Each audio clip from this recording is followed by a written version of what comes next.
हर कण में है हिंदी बसी, मेरी माँ की है बोली बसी। मेरा मान है हिंदी, मेरी शान है हिंदी। जी हाँ दोस्तों, आज मैं बात कर रहा हूँ हिंदी दिवस के बारे में।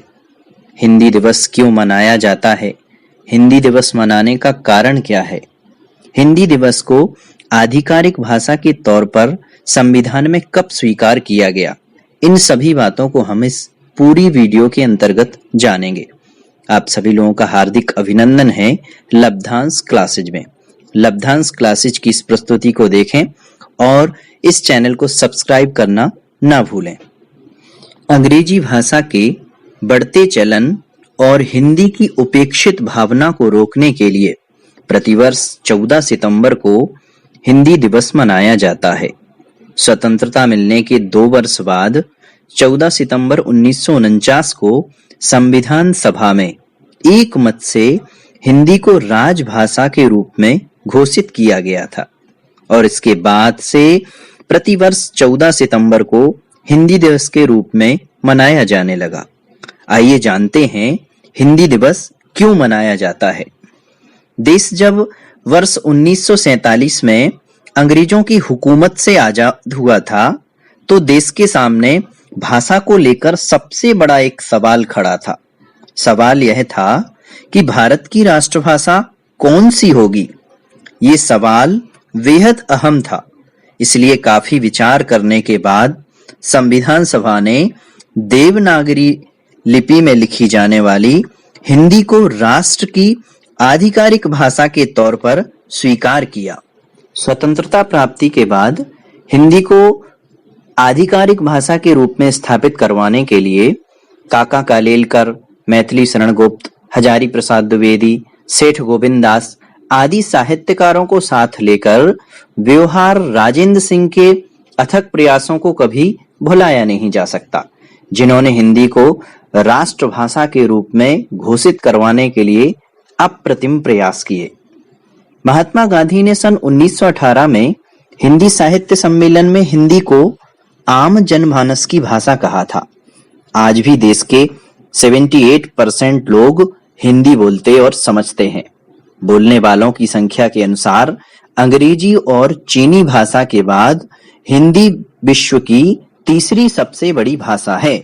हिंदी शब्द का संबंध संस्कृत शब्द सिंधु से माना जाता है। यह सिंधु शब्द ईरानी भाषा में जाकर हिंदू, हिंद और बाद में हिंदी हो गया। इस प्रकार से हिंदी शब्द का विकास माना गया है। 1977 में पहली बार विदेश मंत्री अटल बिहारी वाजपेयी ने संयुक्त राष्ट्र महासभा को हिंदी में संबोधित किया था। हिंदी का पहला वेब पोर्टल 2000 में अस्तित्व में आया। तब से हिंदी ने इंटरनेट पर अपनी पहचान बनाना शुरू कर दिया, जिसने अब बहुत गति पकड़ ली है।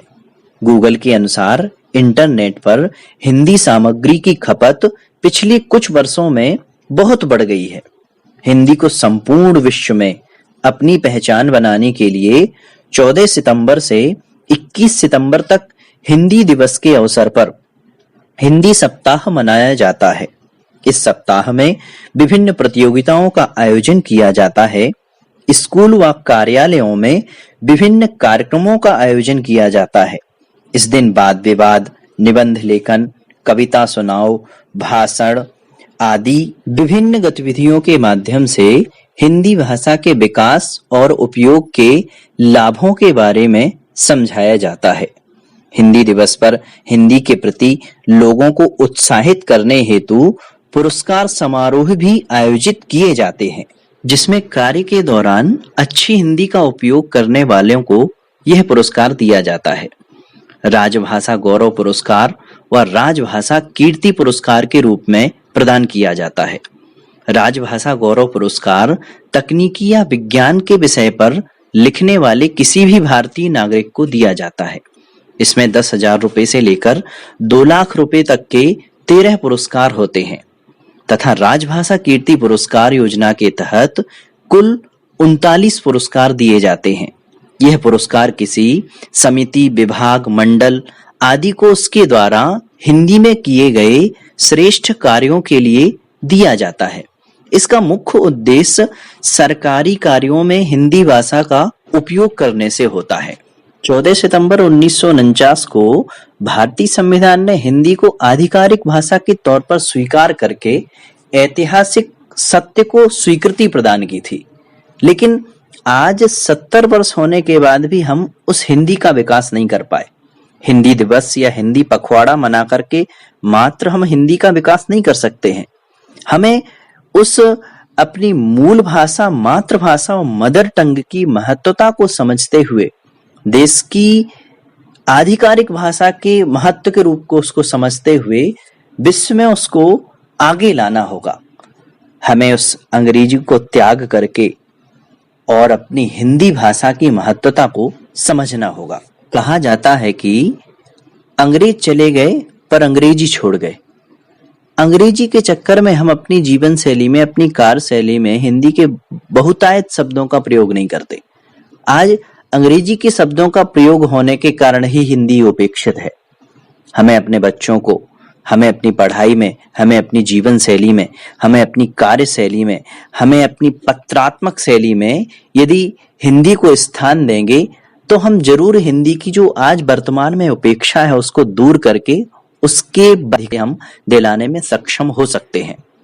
इस हिंदी दिवस पर हम कुछ ऐसा संकल्प करें कि हिंदी को हम राष्ट्रभाषा के रूप में, जो 1949 में दर्जा दिया गया था, लेकिन अब वास्तविक भाषा के रूप में हम उसे दर्जा अब दिलाएंगे। अंत में मैं अपनी 4 पंक्तियों के माध्यम से अपनी बात को समाप्त करूंगा। हिंदी को आगे बढ़ाना है, उन्नति की राह ले जाना है, केवल एक दिन ही नहीं हमें नित हिंदी दिवस मनाना है। जय हिंद, जय राष्ट्र, जय हिंद।